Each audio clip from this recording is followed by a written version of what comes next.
Assalamualaikum warahmatullahi wabarakatuh.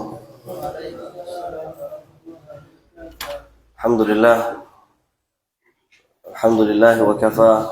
Assalatu wassalamu ala nabiyil mustafa wa ala alihi wa ashabihi wa man ihtada wa iqtafa. Amma ba'd. Hadirin wal hadirat rahimani wa rahimakumullah. Para hadirin hadirat yang insyaallah senantiasa mendapatkan rahmat dan ampunan dari Allah Jalla Jalaluh. Kita akan kembali membahas kitab Ad-Durar atau Sittud Durar min Usuli Ahli Al-Athar yang diterjemahkan menjadi buku yang sekarang kita genggam, yang judulnya adalah 6 landasan utama dakwah salafiyah, yang ditulis oleh beliau Syekh Abdul Malik Al-Jazairi atau Syekh Abdul Malik Ibn Ahmad Ibn Mubarak Ramadhani Al-Jazairi hafizahullah wa ra'ah, yang mana beliau hafizahullah aslinya berasal dari negeri Aljazair, namun kemudian beliau hijrah tinggal sampai sekarang di kota Al-Madinah. Dan beliau hafizahullah termasuk di antara sekian ulama ahli sunnah wal jamaah yang spesialis di bidang manhaj. Yang demikian karena beliau hafizahullah memang mengalami pahit getir hidup di bawah manhaj yang salah di negeri beliau Aljazair. Beliau pernah mengalami gejolak pertumpahan darah di negeri Aljazair diakibatkan karena fitnah dakwahnya Ikhwanul Muslimin. Pernah nggak kita mendengar kelompok yang namanya Ikhwan Al-Muslimin? Pernah? Kayaknya jarang. Pernah. Orang-orang yang memang memperhatikan dakwah dari sejak tahun 2000 biasanya kenal dengan istilah Ikhwanul Muslimin. Kalau di Indonesia ada, kalau zaman dahulu tahun 2000-an terkenal majalah yang mewakili kelompok mereka, yang majalah itu apa namanya? Ada yang tahu? Itu majalah mereka. Dan kita ingat dulu ketika terjadi istilahnya revolusi Iran, di saat waktu itu Iran dipimpin oleh salah seorang presiden yang jago dalam bidang nuklir, dipuji presidennya luar biasa. Padahal kita tahu negeri Iran adalah negeri Syiah Rafidah. Ini menyingkap hakikat majalah mereka. Dan bukan hanya di Aljazair, Ikhwanul Muslimin fitnahnya tersebar luas, terutama di tahun 2010 sampai 2011. 2010 akhir sampai tahun 2011 awal terjadi yang namanya di negeri-negeri Arab Ar-Rabi' Al-Arabi, atau kalau diterjemahkan kita lihat di berita namanya The Arabic Spring. Artinya musim semi di negeri Arab, di mana diawali di tahun 2010, Desember tahun 2010, diawali dengan pemberontakan dan revolusi yang terjadi di negeri Tunis. Kemudian berlanjut ke negeri Mesir. Kita masih ingat waktu itu tahun 2011 di tanggal 25 Januari terjadi pemberontakan atau revolusi besar-besaran di negeri Mesir, yang saat itu di bawah pimpinan presiden yang sudah sekian puluh tahun lamanya memerintah negeri Mesir, Hosni Mubarak. Kemudian terjadi revolusi, ya diakibatkan karena hembusan nafas-nafas busuk dari manhaj Ikhwanul Muslimin. Tidak sampai di negeri Mesir saja, berlanjut ke negeri Libya. Kita kenal di negeri Libya ada pemimpin yang namanya Muammar Gaddafi, yang sebenarnya dihukumi kafir oleh para ulama. Namun para ulama sama sekali tidak mengizinkan penduduk Libya untuk memberontak, melihat kepada maslahat, melihat kepada madarat.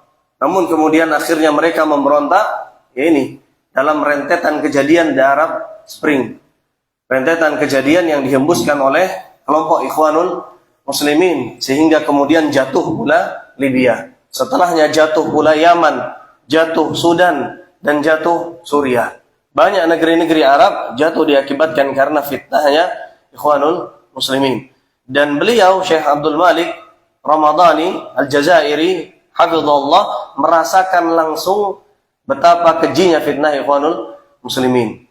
Makanya bisa kita katakan Syekh Abdul Malik ini termasuk di antara ulama yang takhassus, yang memiliki spesialis di bidang manhaj, membantah kelompok ahli bid'ah dari sisi manhaj.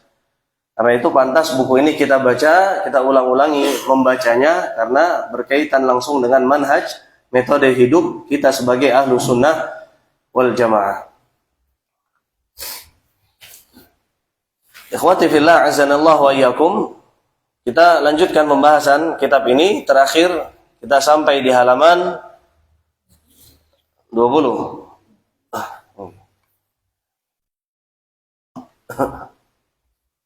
20 itu berarti sampai pada perintah pertama kali dan larangan pertama kali, atau sampai pada ayat wa ilahukum ilahu wahid la ilaha illallah la ilaha illahu ar-rahmanur rahim. Terakhir kita masih membahas tentang urgensi dakwah tauhid yang dijelaskan oleh beliau Syekh Abdul Malik Ramadhani hafizallah wa ra'ah. Dan kita berlanjut di halaman 21 masih membahas tentang dalil betapa pentingnya dakwah tauhid. Di sini beliau mengutip dalil dari surat An-Nahl ayat 36 halaman 21. Kata Allah tabaraka wa taala, "Wa laqad ba'atsna fi kulli ummah rasulan an i'budullaha wajtanibut taghut." Dan kita sering sekali membahas dalil-dalil semacam ini. Dalil yang mengajak kepada tauhid, meninggalkan taghut. Apa taghut?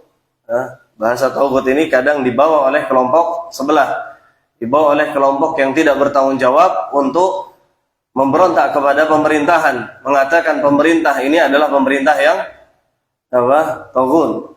Maka harus waspada dan harus kita jelaskan taghut di sini maksudnya adalah segala yang ditaati, segala yang disembah selain Allah. Jadi bisa kita artikan makna taghut di sini adalah meninggalkan segala bentuk peribadatan selain Allah, segala bentuk kesyirikan.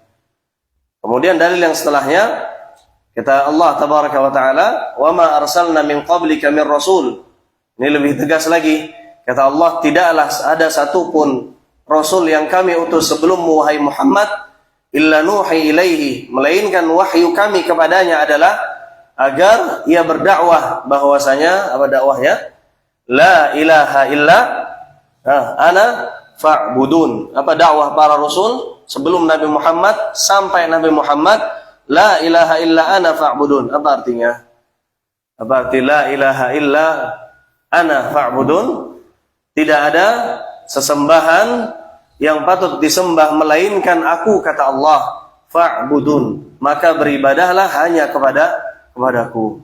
Ini lagi-lagi mengajarkan bahwa saya dakwah yang benar itu adalah dakwah mengajak orang kepada tauhid. Setelahnya dalil juga surat An-Nisa ayat 36. Kemudian kata beliau Syekh Mubarak Al-Mili rahimahullahu taala, beliau adalah ketua Jam'iyah Ulama Muslimin Al-Jazair, mengatakan tidak cukup dalam dua kalimat syahadat hanya dengan mengesahkan Allah semata, hanya dengan beribadah kepada Allah saja.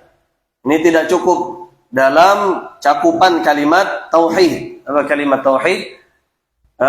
Dalam syahadat kita bersyahadat dengan dua kalimat syahadat. Asyhadu an la ilaha illallah dan asyhadu anna Muhammadar Rasulullah. Kemarin sudah kita jelaskan bahwasanya di dalam kalimat la ilaha illallah mengandung dua rukun. Masih ingat apa dua rukunnya? Rukun yang pertama adalah la ilaha. menafikan segala bentuk sesembahan. Lalu kemudian rukun yang kedua adalah mengitsbat, menetapkan bahwasanya yang kita sembah hanya Allah Azza wa Jalla. Dua rukun ini mengajarkan kepada kita sebagaimana dikatakan oleh Syekh Mubarak, tidak cukup dalam dua kalimat syahadat beribadah kepada Allah saja. Kita lihat banyak orang muslim, ini sudah pernah kita jelaskan, banyak orang muslim yang dia luar biasa salat jamaahnya, yang dia luar biasa ibadah-ibadahnya. Namun sepulang dari sholat jamaah, mampir dulu untuk singgah, minta doa kepada ahli kubur, minta doa kepada wali yang dikeramatkan. Apakah berguna sholat jamaah mereka? Jawabannya tidak berguna. Kenapa? Karena doa kepada selain Allah adalah syirik, dan itu menggugurkan seluruh amalan. Dan na'udzubillah, ketika dia wafat dalam kondisi syirik belum bertaubat, maka tempat kembalinya adalah di neraka Jahannam. Maka kata beliau, tidak cukup beribadah kepada Allah, namun orang yang mengucapkan kalimat la ilaha illallah wajib menafikan atau mengingkari adanya ilah-ilah. Ini kalau kita membahas nama Allah itu berasal dari al-ilah, ada alif lamnya. Ini ilah, nggak ada alif lam. Berasal dari al-ilah. Apa arti al-ilah? Arti al-ilah adalah al-ma'lu. Ini dalam bahasa Arab ada namanya sighah, bentuk perubahan kata dalam bahasa Arab. Al-fi'al maksudnya adalah al-maf'ul. Ini sudah ya kemarin ya? Sudah belum? Belum. Contohnya seperti al-kitab.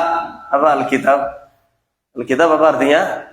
Yang dibaca, buku yang dibaca, Alkitab. Alkitab artinya adalah al-maktub, sama dengan al-ilah. Apa arti al-ilah? Al-ma'lu. Lihat akar katanya, a-liha, a-hamzah, aliha, ya'lahu. Apa artinya? Menyembah. Kemudian al-ilah adalah masdarnya. Lalu kemudian diterjemahkan al-ilah itu maksudnya adalah maf'ul, ma'lu, yang disembah. Jadi salah ketika seorang mengartikan la ilaha illallah menjadi arti tidak ada Tuhan selain Allah. Ini salah. Ini tidak mewakili sama sekali. Kita lihat begitu banyak kaum muslimin yang menerjemahkan kalimat tauhid la ilaha illallah menjadi tidak ada Tuhan selain Allah, akhirnya mereka banyak jatuh kepada kesyirikan. Karena bagi mereka pokoknya yang penting adalah beribadah kepada Allah. Ini satu rukun. Melupakan rukun yang lain. Apa rukun yang lain?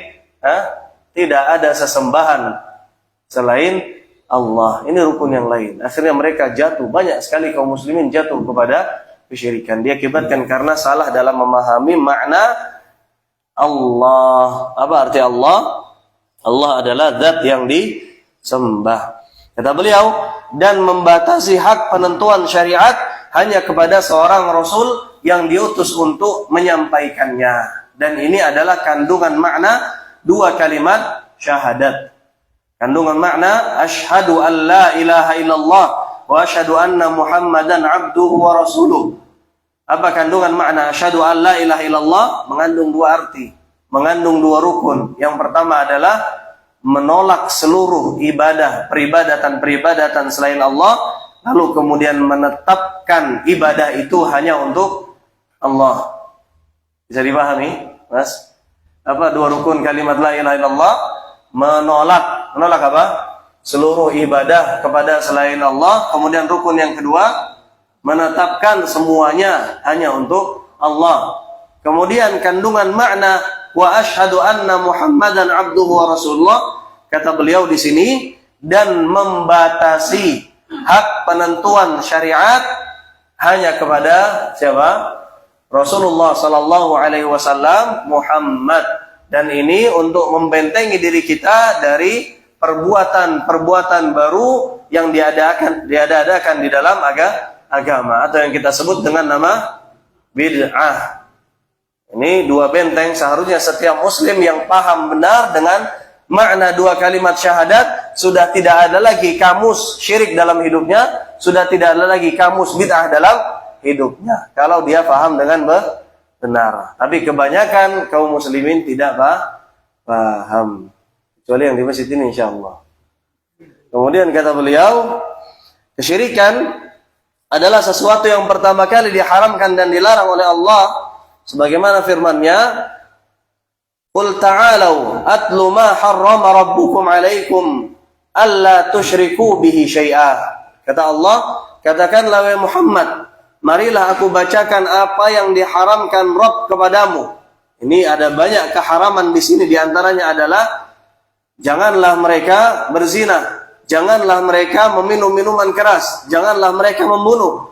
Tapi dari semua larangan itu, Allah Azza wa Jalla mendahulukan larangan daripada syirik. Padahal kalau kita mau membahas secara logika, akal pendeknya kebanyakan di antara kita termasuk saya, maka kita akan melihat mana yang lebih kejam, membunuh atau syirik. Mana yang lebih kejam, membunuh atau syirik? Kalau kita bayangkan secara sekilas, membunuh lebih kejam. Syirik itu ya hubungannya dengan Allah, dan biasanya kaum muslimin di Indonesia suka sekali husnudzon dengan Allah dan mengatakan Allah Ghafurur Rahim, Allah Maha Pengampun lagi Maha Penyayang. Artinya mereka lebih memaklumi dosa syirik dibandingkan dengan dosa membunuh. Padahal kalau kita lihat dalilnya, bukan lihat kepada akal pikiran kita yang pendek, kita akan lihat bahwasanya dosa yang lebih kejam adalah dosa syirik, bukan membunuh.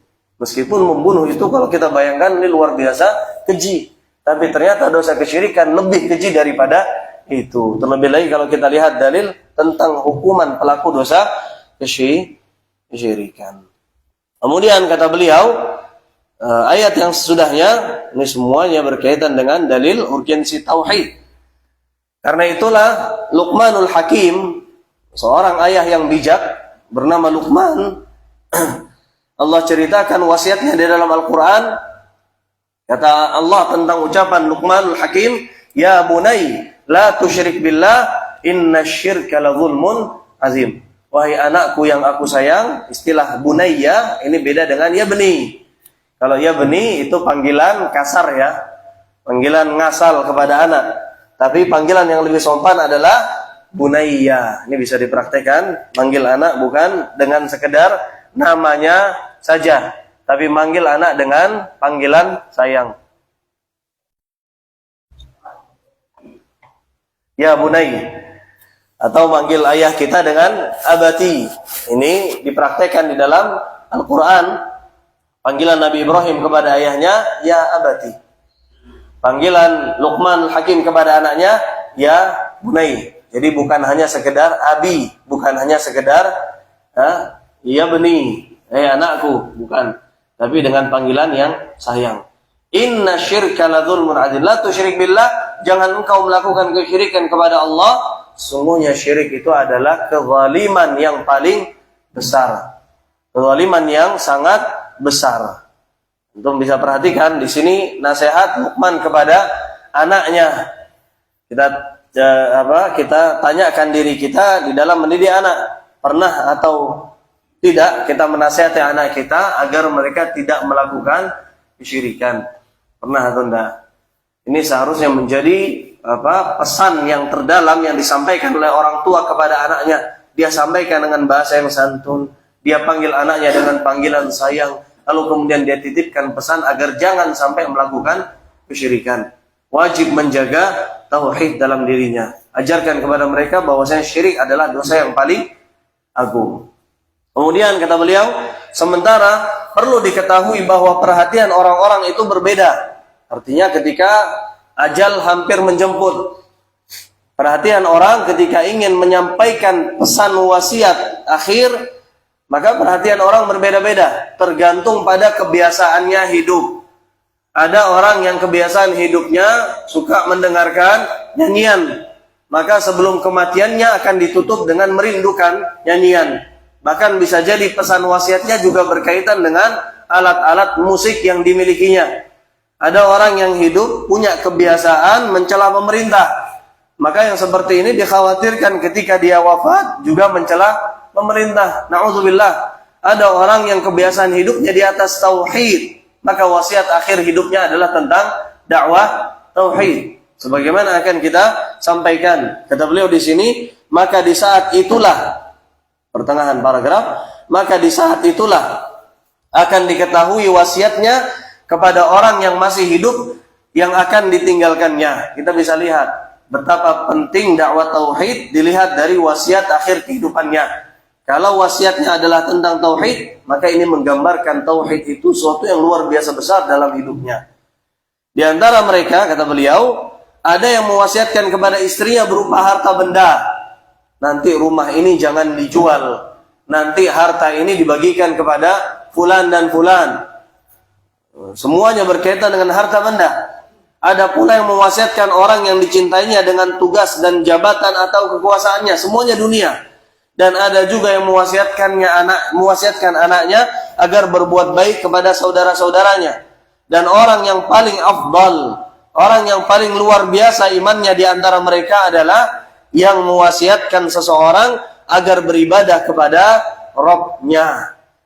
Oleh sebab itu kita lihat dakwahnya Nabi Ibrahim dalam ayat yang akan kita sebutkan, demikian pula Nabi Ya'qub.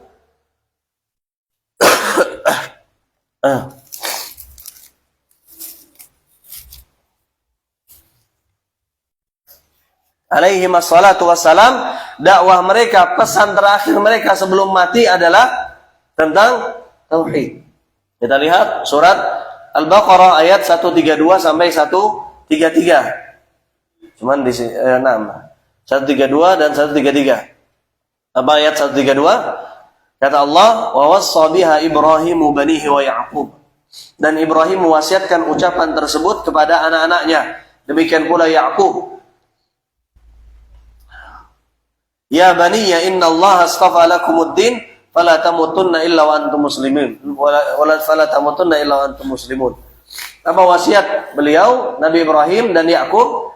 Wahai anak-anakku, sungguhnya Allah telah memilih agama ini untukmu, maka janganlah kamu mati kecuali dalam keadaan muslim, kecuali dalam keadaan bertauhid kepada Allah. Tidak cukup sampai di situ, Allah tambahkan di ayat yang setelahnya, Am kuntum syuhada idh hadara Ya'qub al-maut. Apakah kalian menyaksikan ketika Ya'qub di detik akhir kehidupannya menjemput kematian, tatkala ia berkata kepada anak-anaknya, "Madza ta'buduna min ba'di? Ma ta'buduna min ba'di?"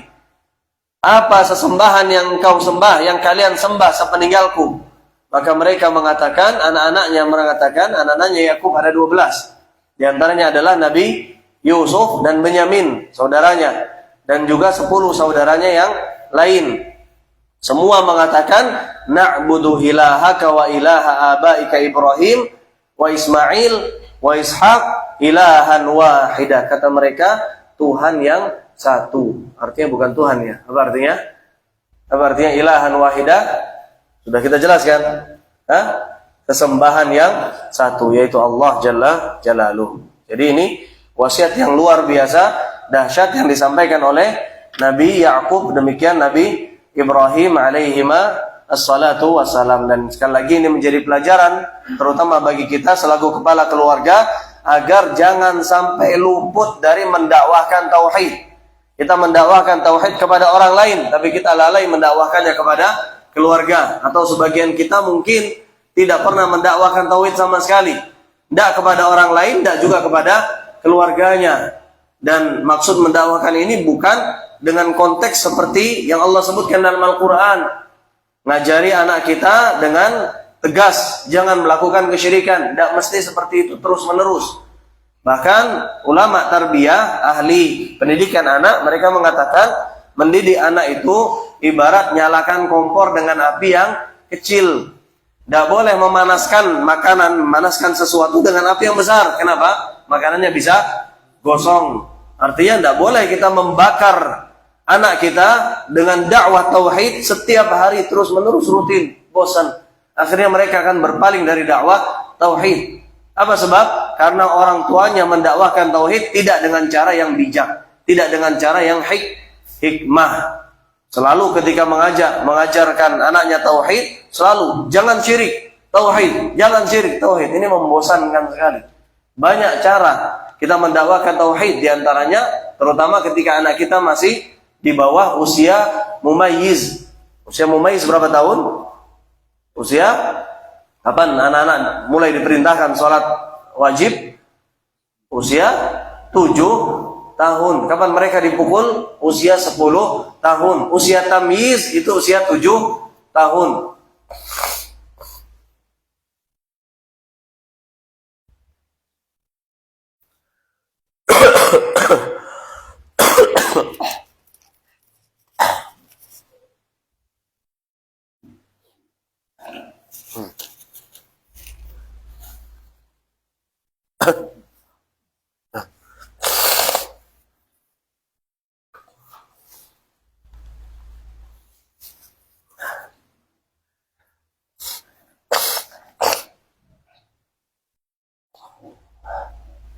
Diajak mereka untuk mengerti tauhid dan diajak mereka untuk mengenal bahayanya kesyirikan. Gimana caranya ngajarin anak di bawah usia 7 tahun kesyirikan?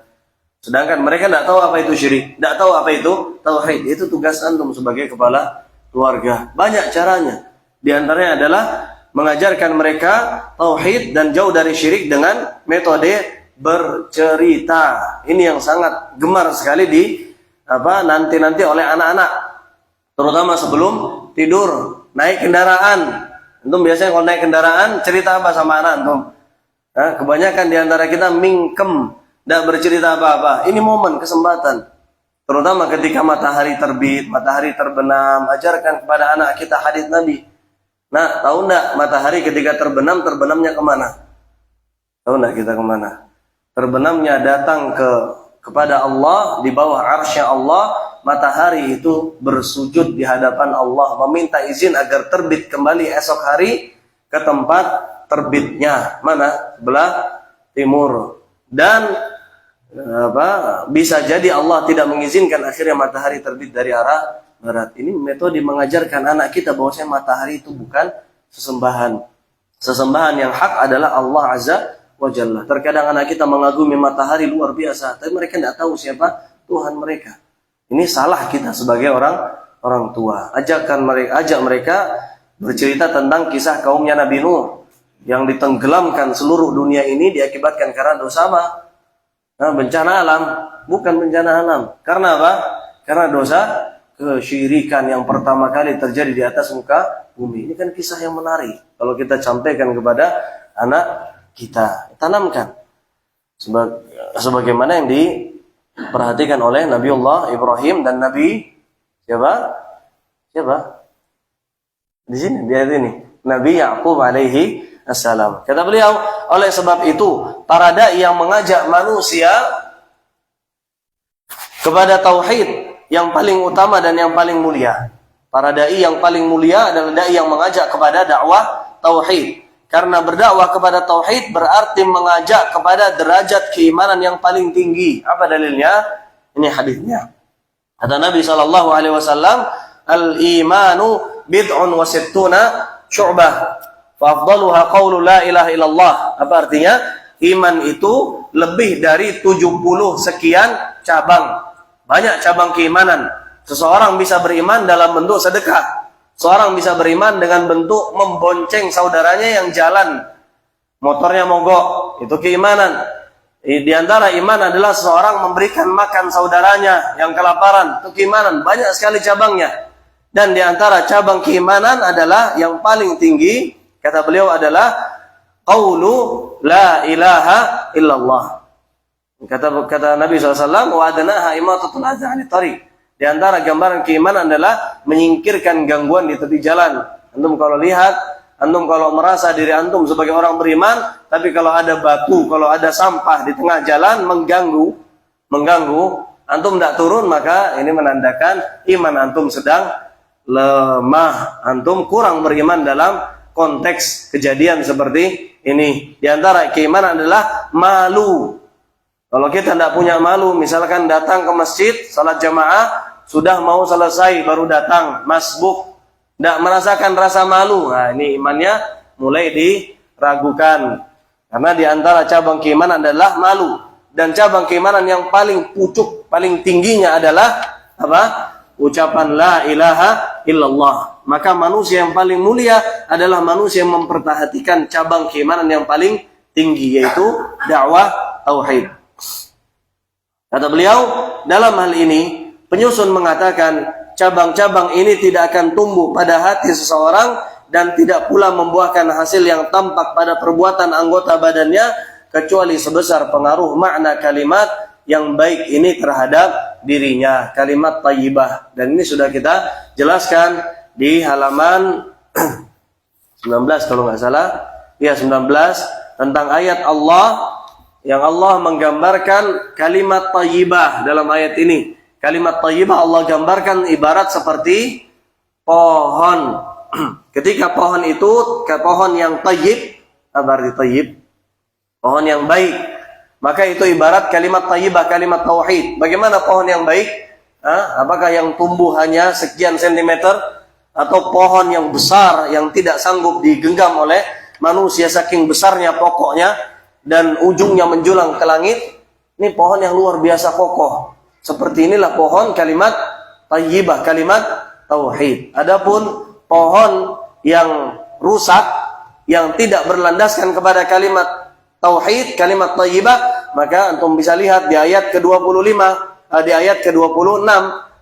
Seperti itulah gambarannya. Wa mathalu kalimatin khabithah, perumpamaan kalimat yang buruk, kalimat yang tidak disertai dengan tauhid, seperti pohon yang juga jelek, buruk, uttusat min fawqil ard, mudah sekali dicabut akarnya dari akarnya di atas permukaan bumi. Nyabutnya gampang sekali.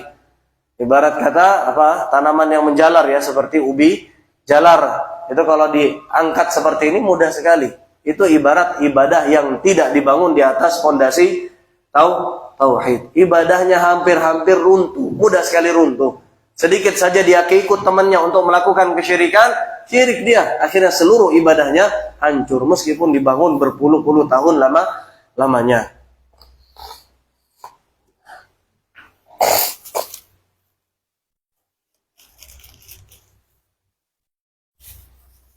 Ini tisunya anak habisin.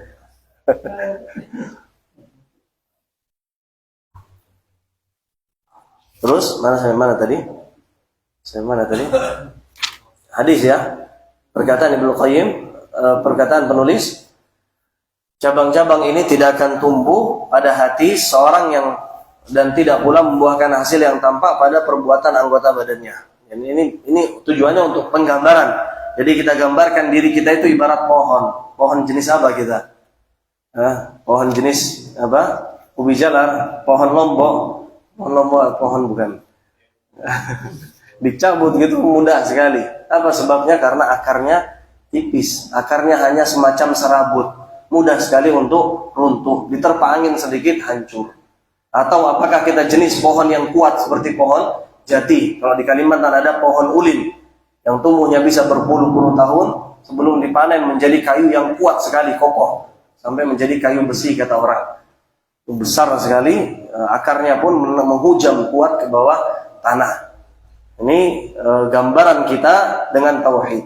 Kita itu ibarat pohon, kalau disirami dengan dakwah tauhid, pohonnya kokoh. Kata beliau, kedudukan perbaikan tauhid dalam agama bagaikan satu upaya memperbaiki hati pada jasad seseorang.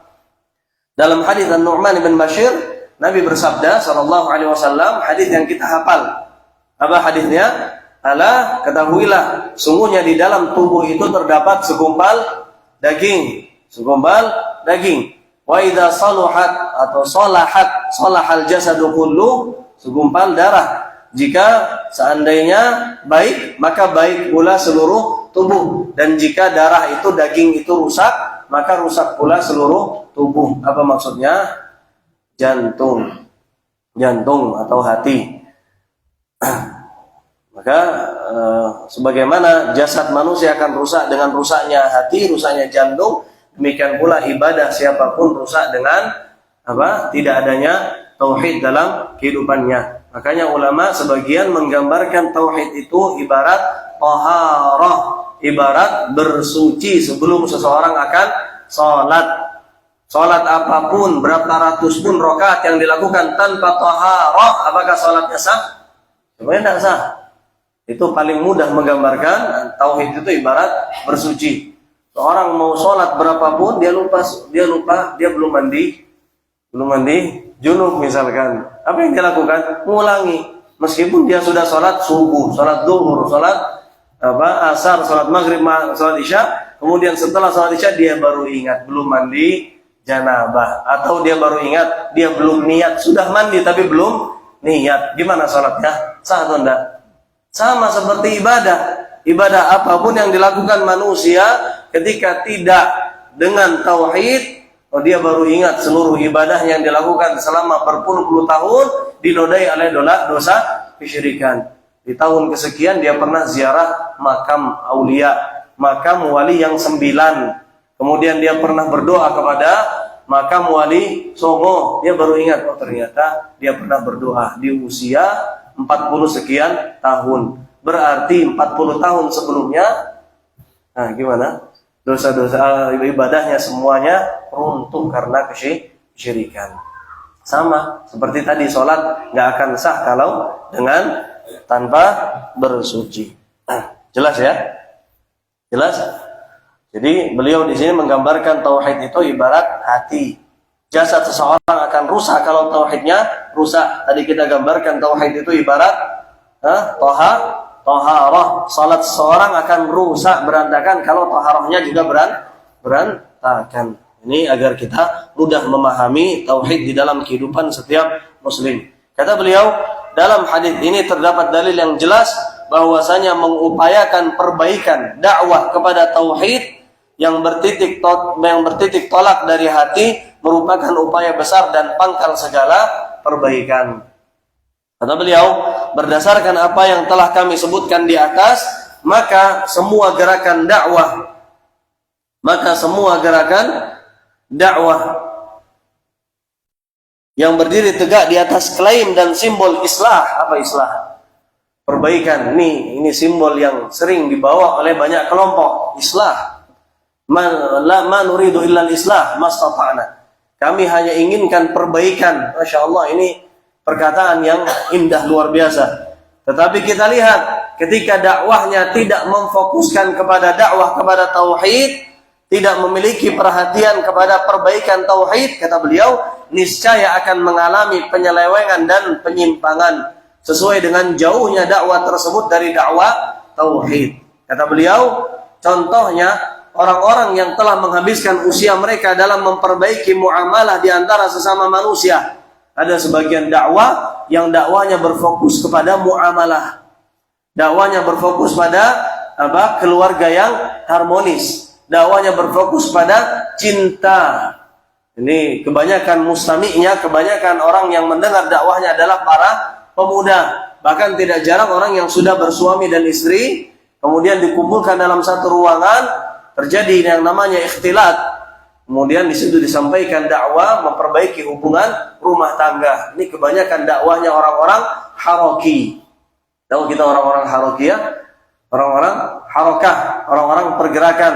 Mereka orang-orang yang tidak pernah berdakwah kepada tauhid, atau sekalipun pernah hanya sekedar makanan sampingan saja, hanya sekedar makanan ringan saja. Itu dakwahnya orang-orang haroki. Yang disayangkan adalah sebagian dai dari manhaj salaf, ketika mereka berdakwah, mereka lupa mengajak manusia kepada tauhid, anti kepada mengatakan ini tauhid, ini kesyirikan. Takut apa? Takut diusir jamaahnya, takut tidak dikasih amplop, takut masyarakatnya tidak senang, akhirnya dia tidak dipanggil lagi kedua kalinya. Ini takut semuanya. Tidak boleh. Sampaikan al-haq walau kana murran, meskipun al-haq itu pahit, sampaikan. Kita bercermin kepada dakwah para asatidzah senior, di antaranya adalah dakwah Ustaz Yazid dan dakwah Ustaz Abdul Hakim Amir Abdad, yang mana mereka berdua tidak pernah ragu mengatakan bid'ah, tidak pernah ragu mengatakan syirik. Apakah dakwahnya selesai? Tidak pernah selesai. bahkan sampai sekarang dakwah beliau masih hidup.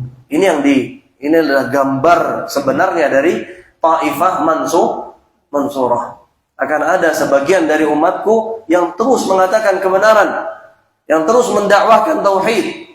Kata Nabi SAW, la tazalu qaumun min ummati, akan terus ada sekelompok orang dari kaumku yang mana mereka ditolong, mansurah. Gambarannya nyata kita lihat pada dakwahnya para asatidzah senior. Jadi jangan khawatir. Sebagian asatidzah sunnah sudah mulai berpaling dari dakwah tauhid. Kita lihat pamflet, flyer yang disebarkan tentang mereka, semuanya berkaitan dengan keharmonisan hidup rumah tangga. Mana dakwah tauhidnya?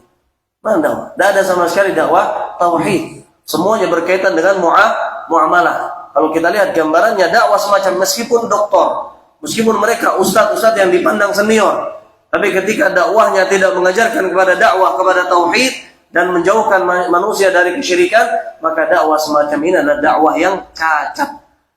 Ini dakwah tidak sesuai dengan dakwah para nabi dan para rasul. Kata beliau, atau mereka yang telah menghabiskan umur mereka, pertengahan paragraf, atau mereka yang telah menghabiskan umur mereka dalam upaya meloncati dan menduduki sistem pemerintahan dengan harapan agar akan mampu mengadakan perbaikan pada manusia melalui jalur birokrasi. Jadi mereka ingin berdakwah, tapi berdakwahnya di parlemen. Ingin berdakwah, tapi berdakwahnya masuk kepada pemerintahan, kursi-kursi pemerintahan. Dan ini sekali lagi ciri khasnya dakwah haraki. Kalau kita baca buku-buku Syekh Abdul Malik Ramadhani Al-Jazairi hafizahullah, kita akan melihat beliau betapa bencinya kepada dakwahnya orang-orang pergerakan, orang-orang harakah. Ada nggak di Indonesia orang-orang harakah? Antum lihat saja, kalau dakwah mereka berfokus pada ini. Mereka berdakwah dengan cara masuk kepada kursi-kursi pemerintahan. Bahkan sebagian mereka udah lama sebenarnya, ada yang suaranya sudah mulai senyap. Bahasa mereka sebelum masuk kursi pemerintahan, dukung saya akan menyuarakan syariat Islam. Tapi ketika sudah dapat kursi, tidak ada kedengaran suaranya sama sekali. HP-nya jadi silent, sudah tidak ada bunyinya sama sekali. Bahkan ikut-ikutan korupsi. Jadi ini yang menjadi ciri khas dakwahnya orang-orang harakah. Mereka ingin melakukan perbaikan dari atap rumah, dari finishingnya dahulu, entah pondasinya benar atau salah. Padahal rumah yang kokoh itu dilihat dari mana? Bukan dari tampilan luarnya, bukan dari catnya, bukan dari jenis gentengnya, tapi dilihat dari asasnya, pondasinya. Dilihat dari dakwah tauhid. Anehnya pemimpin mereka yang namanya Hasan Al-Banna, yang sering mereka beri gelar dengan Asy-Syahid, Imam Asy-Syahid. Apa artinya syahid? Orang yang mati syahid. Ini gelar yang berani di hadapan Allah, di hadapan Rasulullah sallallahu alaihi wasallam. Imam Syahid Hasan Al-Banna. Yang lucu adalah mereka seringkali masuk ke dalam parlemen, pemerintahan, tapi mereka melupakan perkataan imam mereka Hasan Al-Banna yang mengatakan, ini sebenarnya perkataan yang indah, tapi lain kali kalau antum ingin mengutip perkataan ini tidak perlu dicatut pemilik perkataannya, atau boleh hanya sekedar bantahan kepada mereka yang mengatakan aqim daulatal Islam fi qulubikum tuqam lakum fi ardikum. Artinya aqim daulatal Islam fi qulubikum, tegakkan daulah Islamiyah di hati masing-masing dari kalian, maka negeri Islam itu akan tegak dengan sendirinya. Artinya dakwah itu dimulai dari person per person, dari masyarakat lebih dahulu, dari bawah kemudian sampai ke atas, akan tegak dengan sendiri. Demikian dakwahnya Nabi Muhammad sallallahu alaihi wasallam. Makanya dalam sejarah Nabi pernah ditawari memegang tampuk kekuasaan, tapi bahkan Nabi menolaknya. Kalau seandainya matahari diletakkan di tangan kananku, berembulan diletakkan di sebelah tangan kiriku untuk meninggalkan dakwah yang hak ini, matarak. Kami tidak akan pernah meninggalkan dakwah yang hak ini, sekalipun kekuasaan sudah ditawarkan di hadapan beliau sallallahu alaihi wasallam. Ini menunjukkan bahwasanya dakwah itu tidak bisa dibangun dari atas, harus dari bawah. Kata beliau, maka bagaimana mungkin jika karena kepentingan partai mereka lalu mencela dan menyalahkan para dai yang mengajak manusia kepada tauhid dengan berdalihkan bahwa hal itu hanyalah akan menghabiskan dan menyia-nyiakan waktu umat ini. Padahal musuh-musuh telah menyatakan permusuhan terhadap mereka dengan cara terang-terangan dan siap menggerogoti mereka dari setiap penjuru. Ini sering kita dengar. Banyak sekali celaan kepada dakwah tauhid, banyak sekali celaan kepada manhaj salaf dengan alasan apa? Musuh-musuh sudah terbang ke bulan. Mereka sudah membuat sesuatu yang baru. Mereka sudah berurusan dengan robot. Kita sibuk apa? Dakwah tauhid. Kebanyakan dari kita sudah mulai goyah dakwahnya, sudah mulai goyah manhajnya ketika sampai kepada pemikiran syubhat semacam ini. Padahal bantahannya sangat mudah sekali. Sangat mudah sekali. Kita lihat dalam sejarah kaum yang Allah jadikan kaum yang paling mulia di atas muka bumi. Padahal mereka dahulunya adalah penggembala kambing dan unta.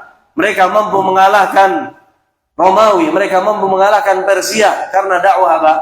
Dakwah tauhid, yaitu dakwahnya para nabi, dakwahnya Nabi SAW, dakwahnya para sahabat ridwanullahu alaihim. Mereka sama sekali tidak pernah meninggalkan dakwah tauhid. Jadi ini diantara ciri khasnya para kelompok-kelompok sebelah, golongan harakah. Di antara ciri khas mereka adalah apa? Mereka pertama tidak berfokus pada dakwah tauhid. Kemudian yang kedua, mereka berfokus pada masuk kepada pemerintahan, kursi-kursi pemerintah. Kemudian yang ketiga, ciri khas mereka adalah mencela, menggelari kita dengan gelar-gelar yang buruk. Ini diantara ciri khas orang-orang dakwah harakah yang banyak ada kita temukan di negeri kita di Indonesia.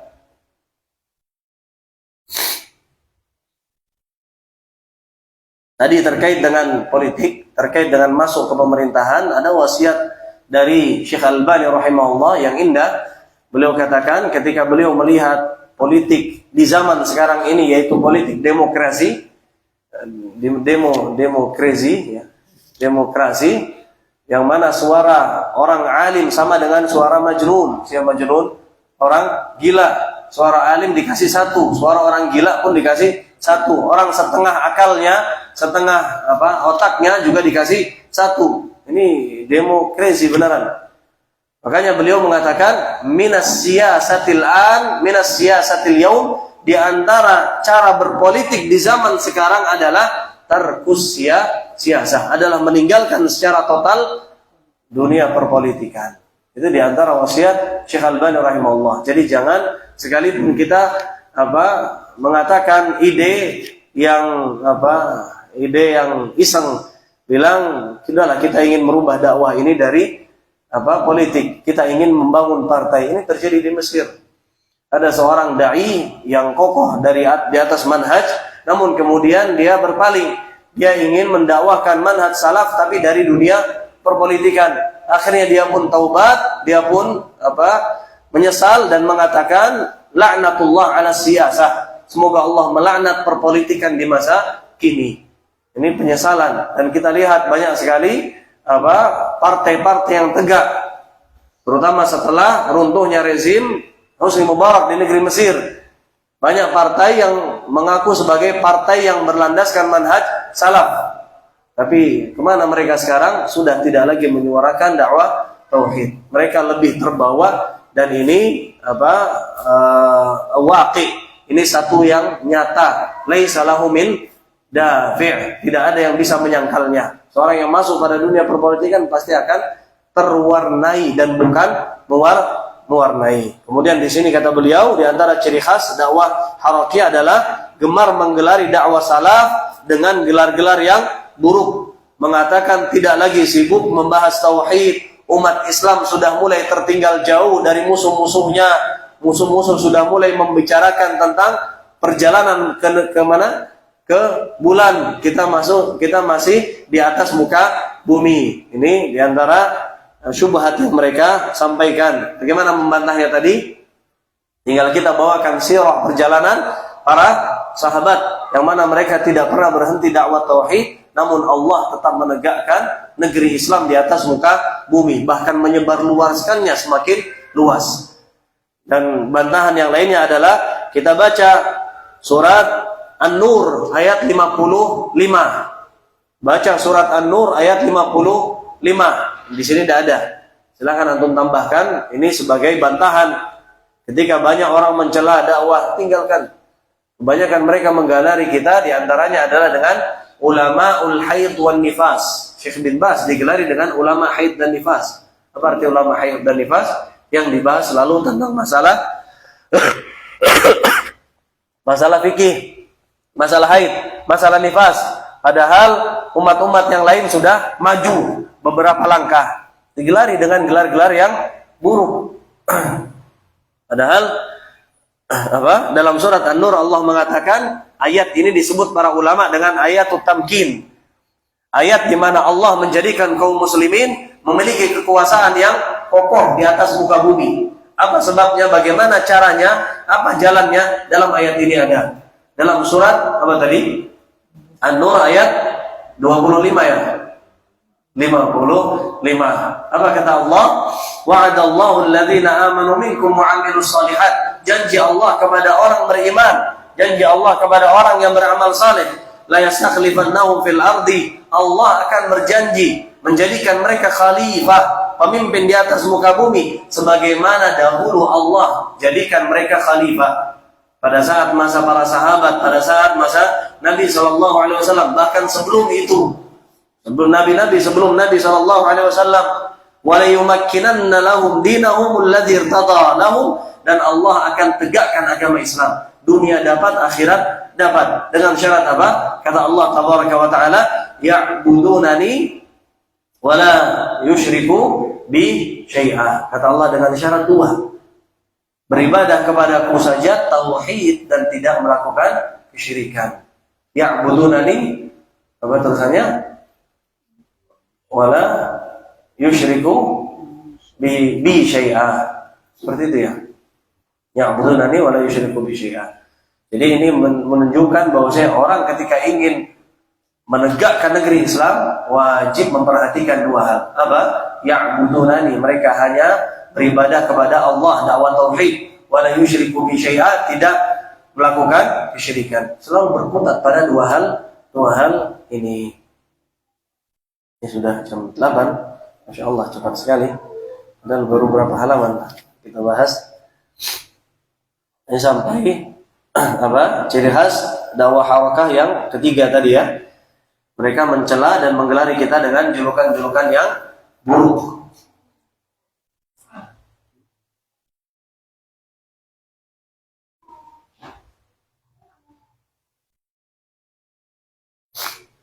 Ya, kita cukupkan sampai di sini. Allahu a'lam. Barangkali ada pertanyaan atau ada sanggahan atau ada tambahan dari jamaah, tafadhol. Barangkali ada, barangkali.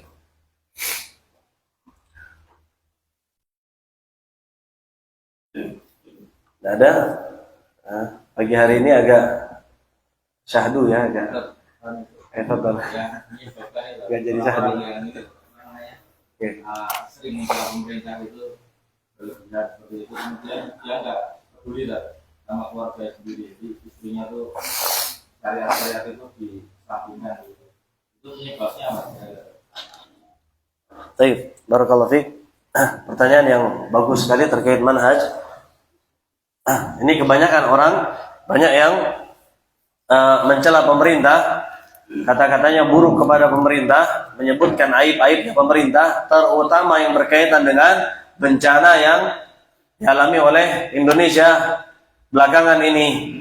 Berapa banyak di antara kaum muslimin, berapa banyak di antara salafiyin yang lisannya sudah tidak bisa lagi dijaga terhadap pemerintah. Padahal tadi yang dikatakan penanya rumah tangganya pun berantakan. Dia menuntut hukum di atas hukum Allah. Man lam yahkum bima anzalallah fa ulaika humul kafirun. Dia tuding pemerintahnya sebagai pemerintah yang buruk dengan tidak berhukum kepada hukum selain, dengan tidak berhukum dengan hukum Allah, dengan berhukum kepada hukum selain Allah. padahal rumah tangganya sedang tidak berhukum dengan hukum Allah. Buktinya apa? Bapaknya tidak sholat jamaah, istrinya tidak berhijab dengan hijab yang syar'i, anaknya berpacaran dan lain sebagainya. Banyak pelanggaran terjadi di rumah tangganya. Apa sebabnya orang seperti ini ada? Apa sebabnya perilaku semacam ini banyak terjadi? Jawabannya adalah karena jarang ngaji, karena jarang baca buku. Akhirnya dia merasa nganggur. Yang dicari bukan buku, yang dicari apa? HP. Yang dicari, yang dibuka adalah stasiun televisi. Apalagi di rumah ada TV. Siapa yang di rumahnya tidak ada TV? Atau siapa yang di rumahnya ada TV? Ini kebalik. Siapa yang di rumahnya nggak ada TV? Semuanya nggak ada TV ya? Masya Allah. Masya Allah. Kebanyakan,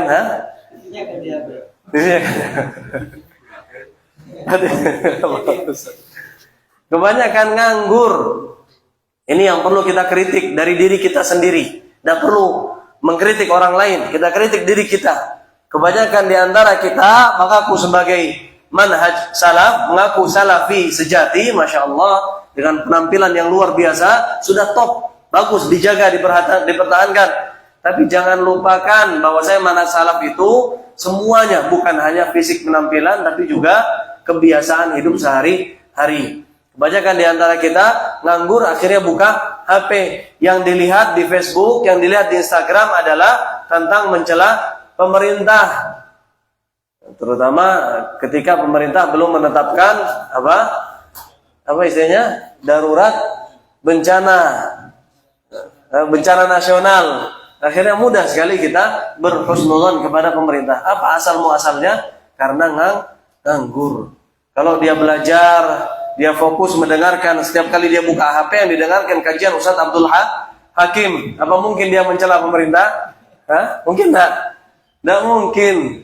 Ketika dia buka HP yang didengar adalah short dakwahnya Ustaz almarhum Ustaz Yazid Abdul Qadir Jawas. Apakah mungkin dia mencela pemerintah? Tidak mungkin. Ketika dia pulang ke rumahnya, istrinya sibuk baca buku.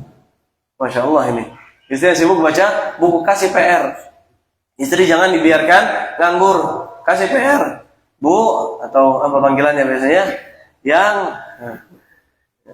jangan melulu buka HP yang ini buku tipis 20 halaman, 50 halaman, baca selesai seminggu ya. Nanti store ke abah, store ke abi, penjelasannya nanti sampaikan secara ringkas. Kalau seperti itu dilakukan, istrinya baca, anak-anaknya tidak berkutat pada HP, apakah mungkin punya kesempatan untuk mencela pemerintah? Kalah, tidak mungkin. Kebanyakan di antara kita nganggur, akhirnya buka Facebook yang dilihat berita tentang penderitaan yang dialami saudara kita. Iya, mereka menderita luar biasa. Dan kita tersiksa batin kita sebagai kaum muslimin. Kita tidak boleh diam, hati kita tidak boleh tenang seperti air, tidak boleh, harus bergejolak mendoakan kebaikan untuk mereka. Tapi apakah dengan cara mencela pemerintah? Nah, itu beda lagi. Kebanyakan dakwah harakah suka memancing masyarakat dengan perasaan, dengan emosi. Ini sering. Bahkan kalau kita balik ke pembahasan kita tadi, terjadinya The Arab Spring, pemberontakan revolusi di Arab awal pertama kali karena salah seorang pemuda namanya Bu Azizi, ini seorang pemuda Tunisia, berdemo di hadapan pemerintah sampai membakar dirinya, dibakar dengan bensin, kemudian disulut api, terbakar dirinya. Itu yang membuat semangat rakyat berkobar untuk revolusi, dan itu digembor-gemborkan oleh Ikhwanul Muslimin untuk memberontak. Siapa yang hatinya tidak terenyuh? Siapa yang hatinya tidak tergerontak untuk marah kepada pemimpin? Dan sekarang pun dilakukan oleh Ikhwanul Muslimin di negeri kita. Apapun namanya, baik itu nama partai atau personal, Ustadz Fulan, atau kalau di Indonesia YouTuber influencer, manapun. Ketika dia mengajak untuk mencela pemerintah, maka ini dakwah harakah. Ini termasuk celah dalam manhaj, kita tidak boleh diikuti. Allahu a'lam, mungkin itu sebabnya. Jadi tugas kita sekarang bukan hanya buka media sosial. Tugas kita sekarang men-share dakwah para asatidzah, terutama di masa fitnah zaman sekarang, untuk mengkonter dakwah ikhwanul muslimin, mengkonter dakwah orang-orang harakah. Share bahwasanya tidak boleh mencela pemerintah. Banyak di antara kita sudah mulai pikun, sudah mulai lupa terhadap rambu-rambu manhaj salaf, padahal sudah khatam ngaji bukunya Syekh Saleh Al-Fauzan hafizallah wa ra'ah. Ini mungkin yang bisa kita sampaikan. Ada lagi? Ada cukup ya. Ini mungkin yang bisa kita sampaikan. Allahu a'lam, sedikit, tapi semoga Allah memberkahi yang sedikit ini sehingga menjadi benteng kuat kita di dalam berjalan dan meniti manhaj salaf hingga Allah tutup usia kita dan kita tetap termasuk di antara golongan orang-orang yang bertauhid kepada Allah. Kita tetap di atas sunnah Nabi sallallahu alaihi wasallam. Amin ya rabbal alamin. Wa akhiru da'wana alhamdulillah subhanakallahumma wa bihamdik asyhadu an la ilaha illa anta astaghfiruka wa atubu ilaik. Assalamualaikum warahmatullahi wabarakatuh.